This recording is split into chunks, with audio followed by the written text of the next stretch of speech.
बिस्मिल्लाहिर्रहमानिर्रहीम। अस्सलामुअलैकुम।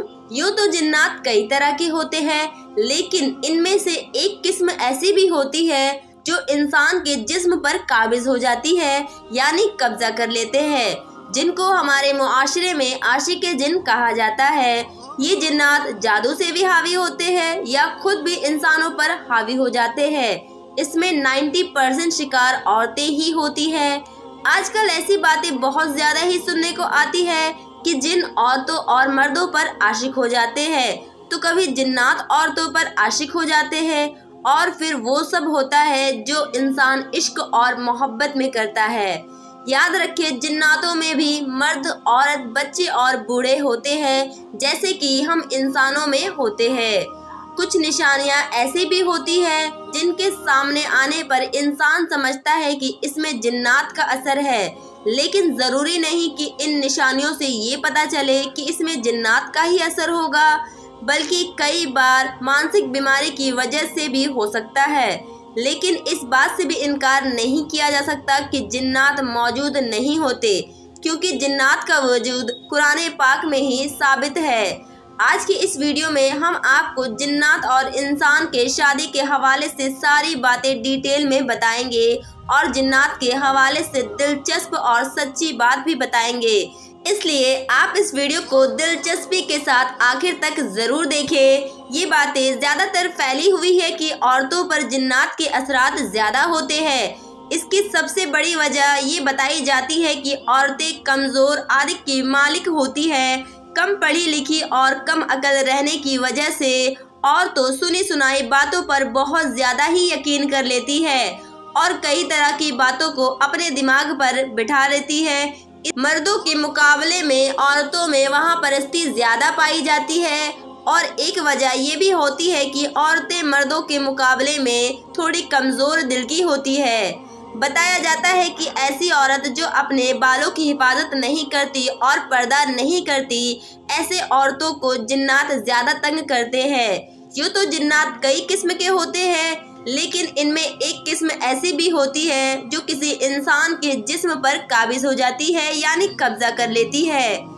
यानी अगर किसी ने जादू किया है तो जिन्नात उसके हवाले से भी इंसान के जिस्म पर काबिज हो सकता है, या खुद भी इंसान पर वो हावी हो सकता है।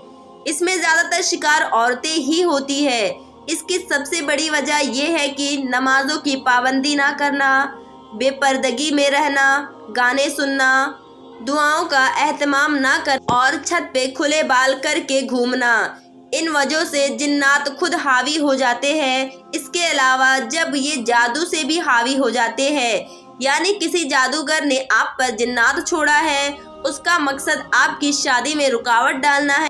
ये जिन औरतों के साथ हम बिस्तरी भी करते हैं, जिसमें औरतें अक्सर खुद से ख्वाब में जिना होते हुए देखती है, कभी बाप, कभी भाई, कभी बेटों की शक्ल में, कभी रिश्तेदारों की शक्ल में, या कभी शौहर की शक्ल में, या फिर कभी गैर महरम को देखती है। ऐसे औरतों के जिस्म पर नीले रंग के निशान हो जाते हैं, खास तौर पर घुटने के ऊपर के हिस्सों पर। कभी जिस्म पर नाखून के निशान भी पाए जाते हैं। कुछ को तो ऐसा महसूस होता है वो जब सोती है तो उन्हें कोई पकड़ा हुआ है और वो खुद को छुड़वा भी नहीं पाती है। ये सब जिन्नात के अशराक होते हैं। इन्हें आशिके जिन कहा जाता है। इसके अलावा मियाँ बीवी में छोटी छोटी बातों में लड़ाई होना, शौहर और बीवी के बीच में नफरत पैदा होना, उसका छूना पसंद ना आना, बच्चों का छूना पसंद ना आना, शौहर को बीवी की शक्ल अजीब नजर आना। इसके अलावा भी बहुत सी निशानियां और बहुत सी वजह होती है। याद रखिए, जिन्नात किसी औरत या किसी मर्द के जिस्म पर कब्जा उस वक्त जमाता है जब वह बिना कपड़ों के शीशे के सामने खड़ा होकर अपने आप को ही निहारता है, यानी खुद को बिना कपड़ों के देखता है, या बाथरूम में बिना जरूरत बैठा रहता है, या ज्यादातर अकेले रहता है और अपने आप से बातें करता है। खुले और घने बाल देखकर भी जिन्नात उसके जिस्म पर कब्जा करते हैं। दोस्तों और मेरी प्यारी बहनों, अब कुछ आपको ऐसे तरीके बताती हूँ जिन पर अमल करने से जिन्नात से हिफाजत हो सकती है। جب آپ کپڑے پہنے تو بسم اللہ پڑھ کر پہنے تاکہ جنات آپ کو برہنہ حالت میں نہ دیکھ سکے۔ حدیث پاک کا مفہوم ہے کہ انسان اگر بیت الخلا جانے سے پہلے بسم اللہ پڑھے یا پھر بیت الخلا جانے کی دعا پڑھ لے تو اس کی شرمگاہ جنات سے چھپی رہتی ہے۔ جب آپ بستر پر جائیں تو ہمیشہ دائیں پہلو پر لیٹے اور سونے سے پہلے آیت الکرسی ضرور پڑھے۔ رات کے بیچ حصے میں بلند آواز میں بات نہ کرے، ایسے کرنے سے جنات پریشان ہوتے ہیں اور وہ اس طرح آپ کو نقصان پہنچا سکتے ہیں۔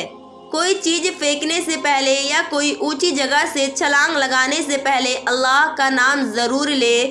ہو سکتا ہے اس جگہ پر کوئی جن ہو اور آپ اسے غلطی سے پریشان کر بیٹھے تو اس طرح وہ انتقام لینے کے اوپر آ بیٹھے۔ باتھ روم جانے سے پہلے یہ دعا ضرور پڑھے جو کہ مسنون ہے، کیونکہ باتھ روم جیسی جگہ پر جنات کے ٹھہرنے کے لیے مسنون جگہ ہے۔ وہ دعا یہ ہے: اللہم انی اعوذ بک من الخبث والخبائث۔ بیت الخلا میں خود کو برہنہ نہ دیکھے، ایسا کرنے سے جن آپ سے تعلق بنانے کی اور آپ پر قبضہ کرنے کی کوشش کر سکتا ہے۔ یاد رکھے، بتائی ہوئی نشانی ضروری نہیں کہ یہ سب جنات کے ہی وجہ سے ہو، کیونکہ 99% عورتیں خود پر جنات کے حاوی ہونے کا شک کرتی ہے، جبکہ ان پر نہ ہی کوئی جادو ہوتا ہے اور نہ ہی کوئی جنات ہوتا ہے، بلکہ وہ کوئی بیماری کی وجہ سے یا پھر مانسک بیماری ہوتی ہے یا پھر ہائٹیریا کا شکار ہوتی ہے۔ خاص طور پر غیر شادی شدہ لڑکیاں ہائٹیریا کا ہی شکار ہوتی ہے۔ یاد رکھیں، اس کی زیادہ تر نشانی یہ ہے کہ کسی پر جنات کا دورہ پڑ جاتا ہے۔ ایک بات اور یاد رکھیں کہ اگر آپ کسی پرانے گھر میں داخل ہو رہے ہیں، یعنی کہ اس گھر میں ابھی تک کوئی گیا نہیں، بہت ہی دنوں سے وہ گھر بند ہے، اگر آپ نے اسے خریدا ہے یا پھر کسی بھی طریقے سے آپ اس گھر میں جانا چاہتے ہیں یا پھر جا رہے ہیں، تو پھر گھر میں جانے سے پہلے اس گھر کے دروازے کو کھولنے سے پہلے آپ اس پر 3 بار دستک ضرور دیں یا پھر دروازہ بسم اللہ شریف پڑھنے کے بعد ہی کھولیے۔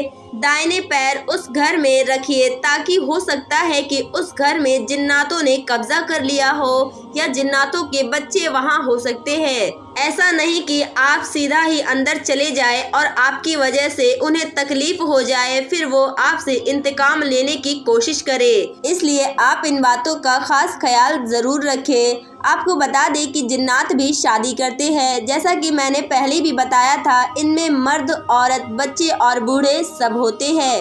جیسے انسانوں کی زندگی ہوتی ہے، جیسے انسانوں کے بازار ہوتے ہیں، ویسے ہی جناتوں کی بھی زندگی ہوتی ہے، لیکن اللہ تعالیٰ نے انہیں انسانوں سے چھپا کر رکھا ہے۔ اس لیے جناتوں کی بھی شادی ہوتی ہے، ان کی شادی بھی انسانوں کی طرح ہی ہوتی ہے۔ جس طرح انسانوں کی شادی پر ڈھول بجائے جاتے ہیں، بالکل اسی طرح جنات بھی اپنی شادی پر ڈھول بجاتے ہیں۔ جیسے انسانوں کے اندر بھی جاتیاں ہوتی ہیں، انسانوں کے اندر بھی ایمان والے، غیر ایمان والے ہوتے ہیں، ویسے ہی جناتوں میں بھی ایمان والے اور غیر ایمان والے ہوتے ہیں۔ جناتوں کی شادی میں بھی بہترین کھانے پینے کا انتظام ہوتا ہے۔ جنات اپنے کھانوں میں مور اور ہرن کا گوشت زیادہ پسند کرتے ہیں اور جناتوں کو خوشبو بہت زیادہ پسند ہوتی ہے۔ ان کا کھانا انسانوں کے کھانوں سے بہت زیادہ ہی لذیذ ہوتا ہے۔ جس طرح انسانوں کے شادی میں بڑے بڑے لوگوں کو دعوت دی جاتی ہے، بالکل اسی طرح جنات بھی دیگر جنات کے سرداروں کو اپنی شادیوں میں شامل ہونے کی دعوت دیتے ہیں۔ جنات کی زندگی میں بھی رونا دھونا، خوش ہونا اور پیار محبت جیسے جذبات، جیسے احساس ہوتے ہیں۔ جناتوں کے وجود کا ذکر قرآن مجید میں بھی ہوا ہے اور ایک پورا سورہ جسے سورہ جن کے نام سے جانا جاتا ہے، اس میں جن کی پوری معلومات دی گئی ہے۔ نبی کریم صلی اللہ تعالی علیہ وسلم کے ہاتھ مبارک پر جنات کے ایک جماعت کے قبول اسلام کا واقعہ بھی ہے، جس میں جنات نے اسلام قبول کیا، قرآن پاک سنا۔ اس موقع پر آپ صلی اللہ تعالی علیہ وسلم نے جنات کے سوالوں کے جواب دیے۔ دوستو، جنات کا وجود برحق ہے اور جنات انسانوں کے کچھ حالات پر تنگ بھی کرتے ہیں اور ان پر قبضہ بھی کر لیتے ہیں، जिसके बारे में मैंने आपको तहसील से बताया है। जिन्नात के हिफाजत के लिए कुरान पाक की आखिरी 2 सूरत पढ़ने की बहुत ज़्यादा ही मुजर्रत है। अल्लाह तबारक व तआला से दुआ है कि हमें जिन्नात के शुरूर से दूर अता फरमाए। आमीन सुम्मा आमीन। उम्मीद करती हूँ कि आज का ये वीडियो आप लोगों के लिए बहुत ज़्यादा ही फ़ायदेमंद रहा होगा।